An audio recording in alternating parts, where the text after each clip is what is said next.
একজনের বিশাল অট্টালিকা, যেটার পিছনে আমরা ঘুরি, বাড়ি গাড়ি সম্পদ স্ত্রী সন্তান যার আছে, তার সুখ কে দেখে? সুখ তো এগুলোর ভিতরে না ভাই। এগুলো কি সুখ না সুখের সামান? সুখের সামান। এর ভিতরেই একজন ব্যক্তি, তার একটা মাত্র ছেলে আজকে দুর্ঘটনায় দুনিয়া থেকে চলে গেছে। সবই তো আছে, সুখের সামান, বাড়ি আছে গাড়ি আছে সহায় সম্পত্তি সব আছে। ওই ব্যক্তি কি সুখী আছে না কষ্টে আছে? এগুলোর নাম সুখ না, এগুলো সুখের সাবান।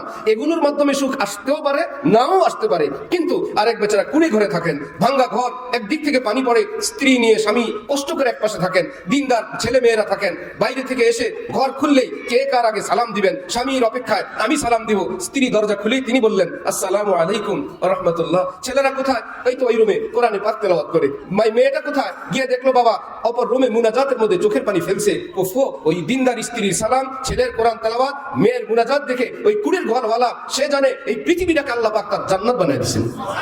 তার তো ভাঙ্গা ঘর, তার সুখ আসলো কোত্থেকে? সুখ ঘরে আসে না, সুখ বাড়িতে আসে না। রব্বুল আলামিন বলেন আলা বিজিক্রিল্লাহি তাতমাইন্নুল কুলুব। এক হুজুর বলেন, আরে বারবার হজ উমরা ওয়ালারা কোথায় যাও? নষ্টামি বর্জন করো না, সুদ ঘুষ ছাড়ো না, জুলুম অত্যাচার বন্ধ করো না, বেপরদা অশ্লীলতা বন্ধ করো না, নিজের ঘরকে আল্লাহর অসন্তুষ্টির বস্তু থেকে মুক্ত করো না। বারবার হজে যাও। জিজ্ঞাসা করলে কোথায় যান? হজে যাই। কেন ভাই? আল্লাহর জন্য।